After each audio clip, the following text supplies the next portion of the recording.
के एलजी की ताकत और अधिकारों का दायरा बढ़ा दिया गया है। इसके क्या मतलब और मायने निकाले जाए, इसी खबर पर आज हम पोस्टमार्टम करने जा रहे हैं। नमस्कार, आप देख रहे हैं द न्यूज रूम 24 आवाज और मैं हूं सुरिंदर शर्मा।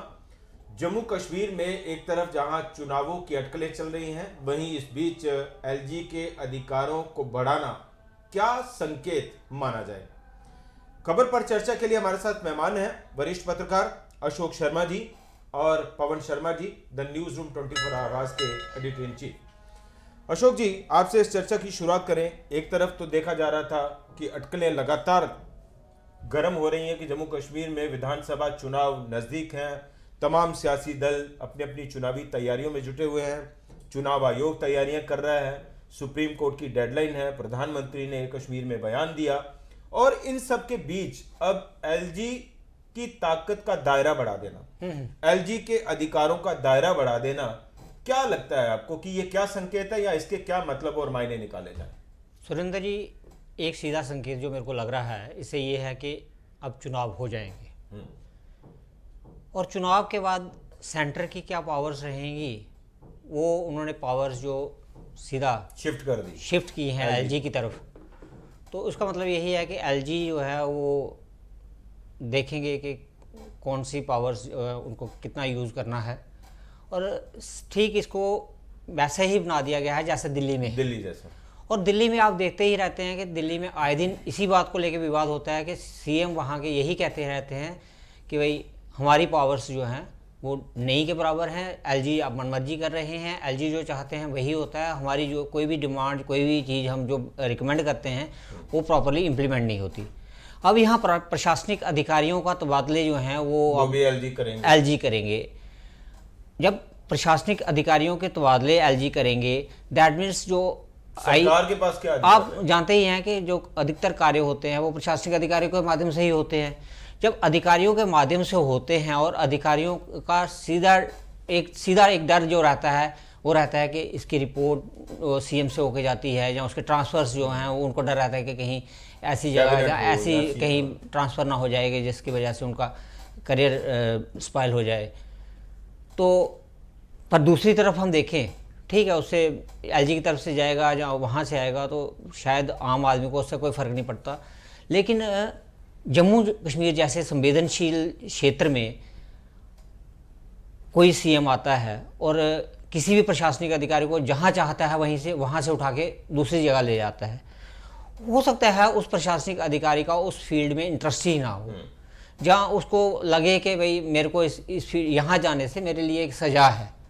अब आप किसी स्पोर्ट्स के नोइंग आदमी को रेवेन्यू में डाल देंगे, जहाँ रेवेन्यू के आदमी को इलेक्ट्रिसिटी में डाल देंगे, जहाँ एक कोई जो प्रशासनिक अधिकारी अच्छा प्रशासनिक अधिकारी है उसको आप बिजली पानी के डिपार्टमेंट में डाल देंगे, तो मे भी उसका करियर थोड़ा सा जो है वो थम जाए। डिलीवरी पे ठीक है, चेक होना बड़ा ज़रूरी है, लेकिन चेक के साथ साथ यह चीज़ें भी देखनी होंगी कि हम जिस डेमोक्रेसी की बड़ी बड़ी बातें करते हैं, जिस डेमोक्रेसी के हम दावे करते हैं, क्या उससे कहीं डेमोक्रेसी के ऊपर चेक तो नहीं लगने वाला? पवन जी, यहाँ हम बढ़े कि जम्मू कश्मीर में चुनाव होंगे, जम्मू कश्मीर के लोगों को अपनी चुनी हुई सरकार मिलेगी, लेकिन क्या ये जो कदम है ये सरकार के पर पहले ही कुतर दिए गए अभी कि एलजी को ही सब अधिकार होंगे, एलजी से ही सब पूछ के होगा, तो क्या लग रहा है आपको? इसमें दो चीज़ें, अगर ये जो अभी स्टेप लिया है केंद्र सरकार ने, इसका मतलब है कि आपको स्टेटहुड नहीं मिलेगा। वो तो जाहिर सी बात है।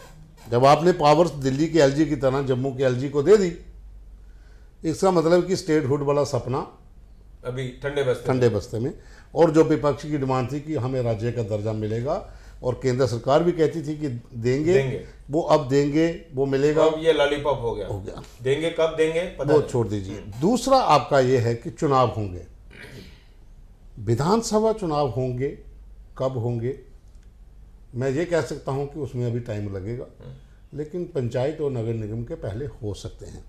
लेकिन आप अगर जम्मू कश्मीर में विधानसभा चुनाव करवाते हो और उसके बाद जो पावर्स एलजी के पास हैं, तो दिल्ली केजरीवाल वाला हिसाब होगा कि विधायक जो कहेगा कि जनाब मेरी तो फाइल विधायक या मुख्यमंत्री धरने पर बैठेगा, मेरी बात नहीं सुनी जा रही तो फिर विपक्ष और पक्ष दोनों के बीच में ये स्थिति बन जाएगी, क्योंकि विधायक के ऊपर बहुत उम्मीदें उसके विधानसभा के इलाके के लोगों की होती है। बिल्कुल।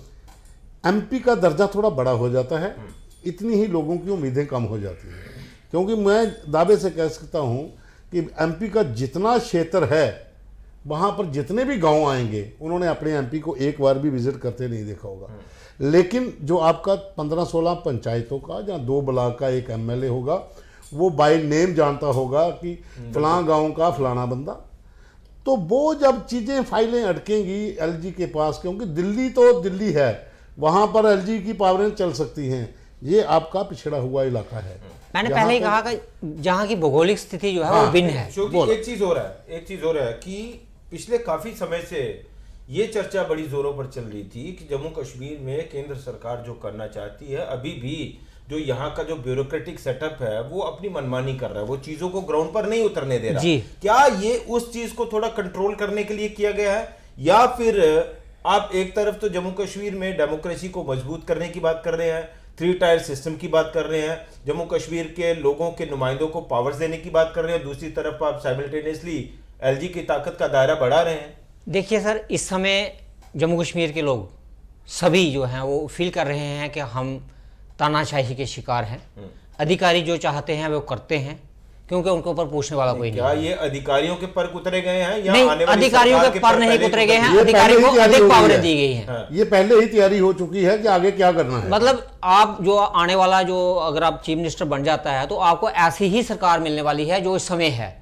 प्रशासनिक अधिकारी जो है वो ज़्यादा पावरफुल हो जाएंगे। उनको पता है कि हमें चीफ मिनिस्टर जो है कुछ नहीं कर सकता, हमारा एमएलए कुछ नहीं कर सकता, मिनिस्टर कुछ नहीं कर सकता, हमें सीधा रिपोर्ट जो है करनी है एलजी को करनी है। जम्मू कश्मीर में चुनाव कराना और जम्मू कश्मीर के लोगों को चुनी हुई सरकार का वायदा करना, अब उसके क्या मतलब और मायने रह जाते हैं? मतलब कि जब वो सरकार लोगों के से संबंधित कोई निर्णय नहीं ले सकती थी, या कोई फाइल, कोई पॉलिसी, कोई वो चीजें नहीं कर सकती, वो सब तो आपको अप्रूवल के लिए एलजी के पास जाना पड़ेगा। ये है कि तो ये उम्मीदें बढ़ा देना एक पहले कि आपको आपकी सरकार मिलेगी जो आपके हित के फैसले लेगी, लेकिन उसके ऊपर ठप्पा फाइनल जो है वो एलजी लगाएगा तभी पास होगा। देखिए पवन जी ने जो बात कही कि स्टेटहुड जो है उसके चांसेस लगभग खत्म हो रहे हैं, लेकिन मेरे को लगता है कि स्टेटहुड मिलना चाहिए, मिलेगा देर से सही, लेकिन बेहतर होता कि चुनाव जो होते वो स्टेट बनने के बाद होते।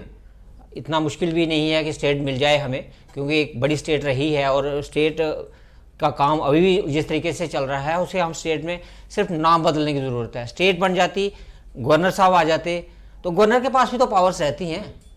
आज तक कौन सा ऐसा डिसीजन हो गया जो गवर्नर ने बीच में दखल देके उसको रोका हो या नहीं रोकना चाहा हो, या तो कुछ ऐसा कोई डिसीजन आ गया हो? नहीं, वो स्टेट के हिसाब से मैटर करता है ना। तो अब बंगाल में आपका मिनिस्टर गवर्नर था जनदीप धनखड़ जी थे, तो ममता ने कौन सी उनकी बात मानी?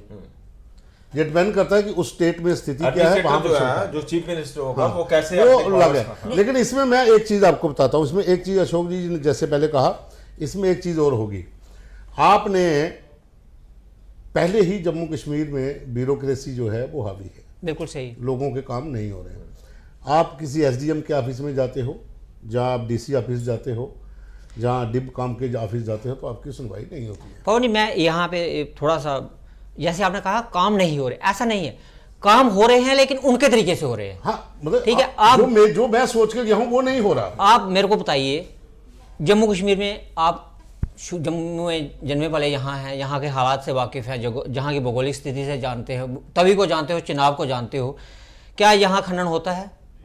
हो रहा है, बिल्कुल नहीं। मैं जिस तरह का खनन यूपी में ये बातें करते हैं, जिस तरह के कानून वहाँ जरूरी हैं वो यहाँ जरूरी नहीं है। तभी से अगर ऊपर से बजरी आती है, रेत आता है, पाकिस्तान चले जाता है, उसका आपको क्या फ़ायदा होगा? अगर यहाँ से निकाल दी जाती है तो उसमें किसी को क्या नुकसान है? लेकिन क्योंकि यूपी में जो रूल्स एंड रेगुलेशंस हैं, या दूसरे के देश में के किसी कोने में रूल्स एंड रेगुलेशंस हैं, उनको इम्प्लीमेंट यहाँ करना है, तो उसके तर्ज पे आपने ब्लैक मार्केटिंग किसी तरीके से करते रहना है, वो अलग बात है।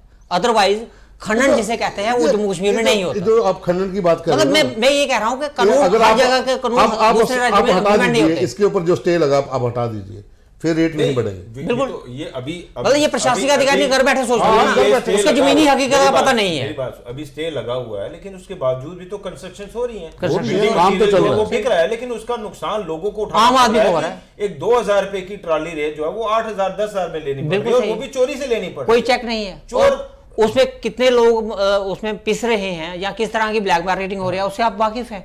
तो क्या मतलब मैं ये कह रहा हूं कि प्रशासनिक अधिकारियों के पास ही सभी जब पावर्स रहेंगी तो फिर इसी तरह का सब कुछ होगा। एक चीज और है पवन जी, जैसा हमने पीछे भी देखा, चाहे वो बीडीसी चुने गए, डीडीसी चुने गए, सब लोगों ने ये बड़ा आरोप लगाया, और ये फैक्ट भी था, ग्राउंड पे भी था, कि जितने भी डिसीजन जम्मू कश्मीर में लिए गए वो अभी तो चले फिलहाल कोई डेमोक्रेटिक इंस्टीट्यूशन नहीं है, लेकिन जब तक था तब भी उनको ऑन बोर्ड नहीं लिया गया। प्रॉपर्टी टैक्स, सेल टैक्स, हाँ। ये सारे स्मार्ट मीटर, ग्रामीण इलाकों में जो है वो भी एक जमीनों पर टैक्स लगाया गया, ये सारी चीजें। तो कहने का मतलब ये है कि एक तरफ तो आप जम्मू कश्मीर के लोगों को पावर्स देने की बात कर रहे हैं, डेमोक्रेटिक राइट्स देने की बात कर रहे हैं, और दूसरी तरफ नहीं, इसमें एलजी डिसेंट्रलाइजेशन ऑफ पावर्स, हाँ, डिसेंट्रलाइजेशन के सारे जो डिसीजंस हैं वो सिर्फ अपने ब्यूरोक्रेट्स के साथ बैठकर फाइनल कर दिए जाते हैं, लोगों को ना तो कहीं ऑन बोर्ड दिया बिल्कुल। जाता है। इसमें क्या होता है, तो देखो ये अब बढ़ेगा ना, इससे बढ़ेगा। देखो ज्यादा। आपका कोई भी राज्य हो, उसका जो डेमोक्रेटिक सेटअप है उसके अलग अलग पिलर्स होते हैं। आपने गांव से शुरू करते हैं, है ना, विलेज लेवल वर्कर्स जो होते हैं उनका फीडबैक ली जाती है, फिर उसके बाद पंचों सरपंचों की फीडबैक ली जाती है, उसके बाद इसी तरह से ग्रामीण इलाकों से आप बाहर निकलें तो शहरों के भीतर वार्ड मेंबर्स होते हैं, जहाँ फिर आपके जो कम्युनिटी मेंबर्स होते हैं वो उनसे फीडबैक ली जाती है, फिर प्रशासन जो है वो अच्छी चीज़ें इंप्लीमेंट करने की कोशिश करता है। लेकिन यहाँ पर पिछले अगर हम 10-12 साल से बात करें तो जब से पीछे क्यों जाना, हम तभी से बात करते हैं जब धारा 370 हट गया 35 से, तभी से बात करते हैं। आपका डेमोक्रेटिक जो सिस्टम था आपने उसको डिफंग कर दिया। पंचायतों को अधिकार तो दिए, लेकिन पंच सरपंच बाहर आके यही कहते रहे हमारी तो सुनवाई नहीं होती। डीडीसी की सुनवाई नहीं होती है कि डीसी उन्हें अंदर नहीं घुसने देता, उनका चपरासी तक जो सर, जहां तक वही मैं स्थिति सिटी में रही, कॉर्पोरेटर्स जो थे उनका भी यही हाल रहा। पवन जी सीधी सी बात है, हमारा सेटअप जो है वो है बेसिकली मतलब पावर्स डिसेंट्रलाइज की गई है। हाँ। और चुने हुए नुमाइंदे को नहीं, मैं बताऊं, चुने हुए नुमाइंदे को ज्यादा पावरफुल माना गया है, और बेसिकली होना भी यही चाहिए। एक पंच जो है मेरे को लगता है उसको क्षेत्र की ज्यादा नॉलेज होती है मुकाबले किसी आईएएस अधिकारी बिल्कुल, या उसको वहां के लोगों की क्या जरूरतें हैं, क्या समस्याएं हैं, वो भली बात ही जानता है। एमएलए जो है वो अपने पूरे क्षेत्र के बारे में जितना अच्छा जानता है उतना ब्यूरोक्रेट कोई नहीं जानता। इन टोटलिटी अब ये डिसेंट्रलाइजेशन ऑफ पावर नहीं हो रहा, ये नहीं, बिल्कुल ये ऊपर से पावर्स नीचे आ रही है। ये जो पावर सिस्टम है ना, इसमें एक छोटी सी बात मैं कहूँगा उत्तराखंड की है। वहाँ पर एक आईएएस अफसर जो इलाके में डीसी बन के गए तो फर्स्ट मीटिंग जो लोगों के साथ उन्होंने करनी थी तो उसने पहले एक नोटिस भेजा कि मुझे सिर्फ आज के दिन गाँव के लंबरदार मिलने हैं। नंबरदार, जो नंबरदार प्रक्रिया आस्ते आस्ते खत्म हो चुकी है, नंबरदार मिलने हैं, उनका एक्सपीरियंस उन्होंने लिया। फिर उन्होंने पंच बुलाए, बिल्कुल सही, फिर दूसरी बार सरपंच बुलाए, उसके बाद कहा कि अब विधायकों के साथ मीटिंग होगी। ठीक है, तो डाटा आ गया था।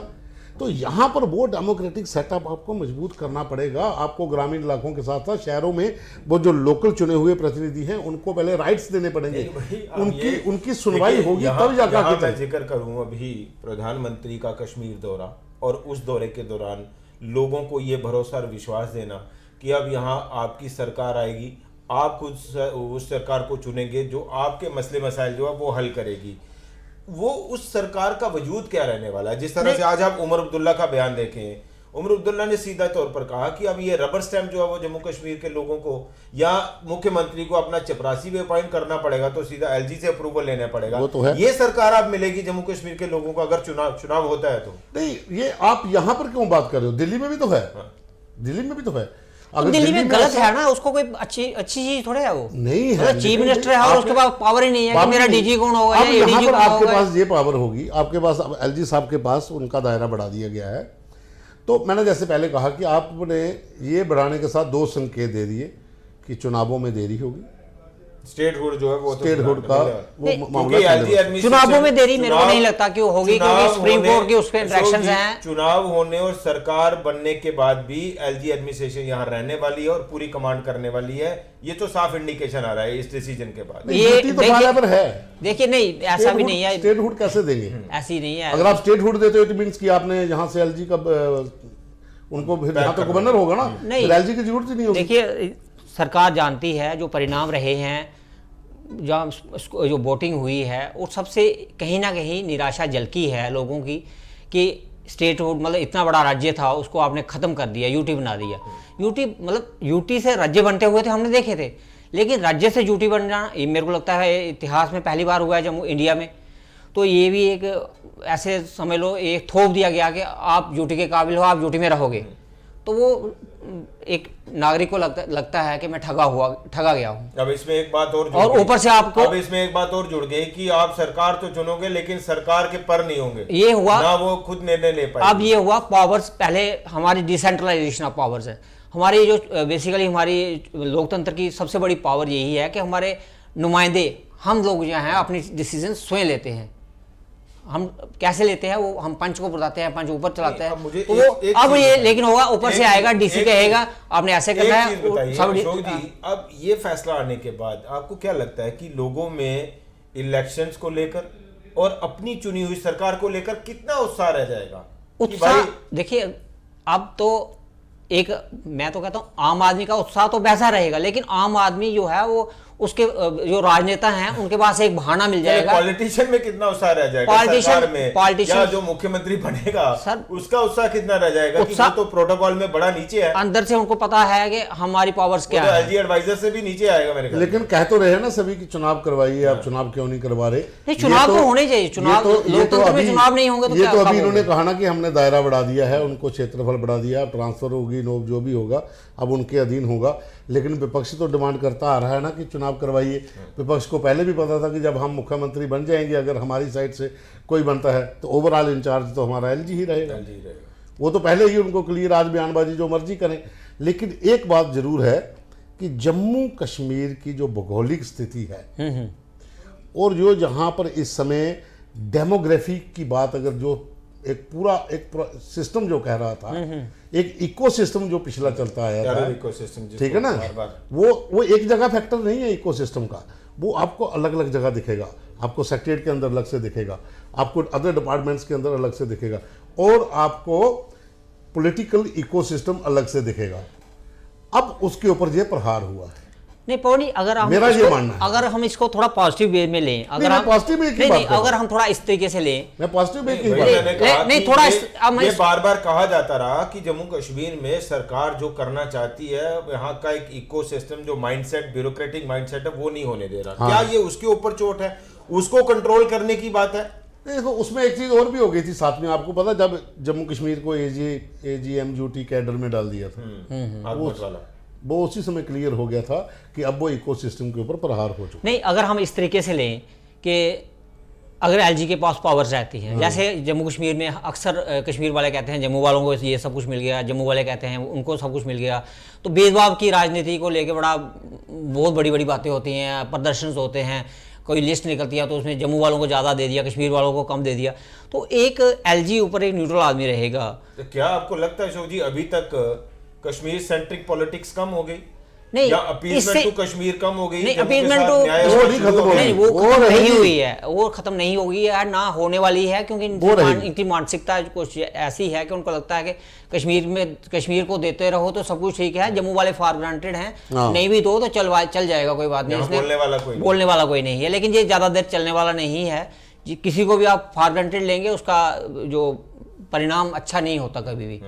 तो इस चीज़ से सबक ले लेना चाहिए। खासकर ये जो चुनाव आए हैं, जो परसेंटेज ऑफ वोट्स जो गिरी है, जो विपक्ष में वोटिंग परसेंटेज बढ़ी है, तो उससे भी थोड़ा सावधान होने की जरूरत है। कुल मिलाकर ये जो अभी सरकार ने फैसला लिया, क्या ये जम्मू कश्मीर के संदर्भ में बेहतर फैसला है? इसमें जम्मू कश्मीर के लोगों की भलाई है? देखिए लोकतंत्र की समाप्ति कहीं भी अच्छी नहीं होती। मैं सोचता हूँ अगर मैं ये कहूँ कि लोकतंत्र की समाप्ति है जब आपके MLAs के पास पावर नहीं होगी, जब आप चीफ मिनिस्टर के पास पावर नहीं होगी, तो दैट मीन्स वो आपके पास रबर स्टम्प्स हैं। जब रबर स्टम्प्स हैं तो आप फिर क्या है, ब्यूरोक्रेसी है ना, फिर तो ब्यूरोक्रेसी है जो ऊपर से आपको ऊपर थोपा जाएगा, जो उनको मर्जी होगी ये पास करनी है चीज़ हो जाएगी, जो वो चाहेंगे नहीं होनी है नहीं होगी। एक डीसी आपको परेशान कर रहा है, लगातार परेशान कर रहा है, सीएम को परेशान कर रहा है, सीएम की मर्जी से कुछ चीज़ें नहीं चल रही, एमएलए की बातें नहीं मान रहा, और एलजी जो है वो अड़ा हुआ है कि ठीक है तुम तंग कर रहे हो, बड़े अच्छे हो, तुम सही ही हो, तो वो किसका नुकसान है? अल्टीमेटली तो पब्लिक का नुकसान है ना। तो ये चीज़ें अच्छी नहीं होती। ये पवन जी, अब इससे सियासी दलों के लिए भी थोड़ा लोगों के बीच जाना, सियासी पैड बनाना मुश्किल हो जाएगा, क्योंकि जब सुनवाई नहीं है, आपके पास लोग आए, आप लोगों का मसला मसाइल हल नहीं करवा पाएंगे सरकार से, तो ये मुश्किल वो तो देखो वो तो होता है, ऐसा इसलिए भी होगा क्योंकि जहाँ पर आपके पास आप देख लीजिए विधानसभा पिछले इतने सालों से नहीं है, आपकी 2014 में लास्ट चुनाव हुआ था, 18 में डिसॉल्व हो गई। उसके बाद पंचायत काम कर रही थी, लेकिन पंचायत डिफेक्ट सिस्टम से काम कर रही थी, उनके काम नहीं हो रहे थे। कॉर्पोरेटर अपनी मर्जी कर रहे थे, जो सत्ता पक्ष के थे उनका काम हो रहा था, विपक्ष वाले रोज प्रदर्शन कर रहे थे। तो कहीं ना कहीं लोगों की जो उपेक्षाएं हैं, जो चाहते हैं कि हमारे काम हो, देखो काम किसी ने एक, अगर सपोज करो कि अगर कोई मड में एक व्यक्ति बैठा है, वो अपने एमएलए के पास जाता है कि मुझे खेत में मोटर पंप का कनेक्शन चाहिए, मैं पिछले 6 महीने से नहीं लगा पाया हूँ, तो वो बड़ा काम नहीं है, वो विधायक के लिए आसान काम होता है। वो वीडियो पे डिपेंड करता है कि देता है कि नहीं देता, नहीं देता है वो विधायक अब अप्रोच करेगा। तो ये जो नया सिस्टम आ रहा है, इससे पावर्स कम हो जाएंगी। पर मैं सुरेंद्री मैं कहूँगा, जैसे जिस जो प्रश्न आपने पूछा है कि मतलब राजनीति में क्या होने वाला, तो मैं कहूँगा हमारे राजनेता सोए हुए हैं।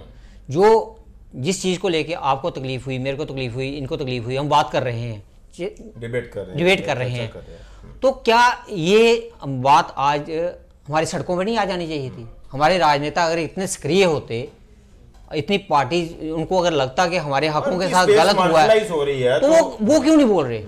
आपने कितने प्रदर्शन देख लिया है शहर में इस मुद्दे को लेके, कितनी जगह प्रेस कॉन्फ्रेंसेस हो गई इस मुद्दे को लेके। दैट मीन्स हमारे राजनेता सोए हुए हैं। जब वो सोए रहेंगे तो निर्णय जो हैं इस तरह से थोपे जाएंगे, उसके लिए आप इससे और बस्ट होने वाला है, अच्छा होने वाला नहीं है। जहाँ तो फिर सोए हुए हैं, तो जहाँ तो फिर कहा गया है कि आप सोए रहिए। नहीं, अगर कहा गया है सोए रहिए, फिर इसका मतलब आप राजनीति में रहने के काबिल नहीं है। तो अब तो वही चल रहा है फिलहाल। ऐसा नहीं होना चाहिए। मुद्दा हम लेकर चले थे आज कि लग रहा है कि इससे एक तरफ तो जहां डिसेंट्रलाइजेशन ऑफ पावर की बातें कही जाती हैं वो नहीं हो रही, जम्मू कश्मीर में लोकतंत्र को बहाल करने की दिशा में कदम नहीं उठाए जा रहे हैं, और सबसे बड़ा कदम तो जम्मू कश्मीर में विधानसभा चुनाव कराना है, उस पर कहीं बात नहीं हो रही। और अब ये भी इन फैसलों से या इस तरह के फैसले से या ये जो फैसला आया है इससे भी अब ये स्पष्ट हो गया है, साफ संकेत है कि जम्मू कश्मीर में चुनाव हो सकते हैं, चुनाव तो होंगे, सरकार भी बनेगी, लेकिन उस सरकार के पास वो अधिकार नहीं होंगे, बड़े सीमित अधिकार होंगे, और एलजी के फैसलों पर ही सब कुछ निर्भर करेगा, और मुख्यमंत्री या कैबिनेट जो है वो किस हद तक लोगों से जुड़े हुए मसले मसाइल का हल कर पाएगी, वो एक बड़ा सवालिया निशान रहेगा। और decentralisation of power Jammu Kashmir में लोकतंत्र की मजबूती के लिए हमें लगता है कि ये एक सही कदम है या नहीं, इस पर फिलहाल जो है वो कोई निष्कर्ष निकालना तो मुश्किल है, लेकिन ये जरूर है कि सरकार और सरकार के पास बड़ा सीमित दायरा, और एलजी एडमिनिस्ट्रेशन जिस तरह से हम दिल्ली में देख रहे हैं, सरकार और एलजी प्रशासन के बीच सीधा टकराव की स्थिति, वो तो यहां जरूर देखने को मिलेगी। फिलहाल पोस्टमार्टम के आज के अंक में इतना ही। नमस्कार।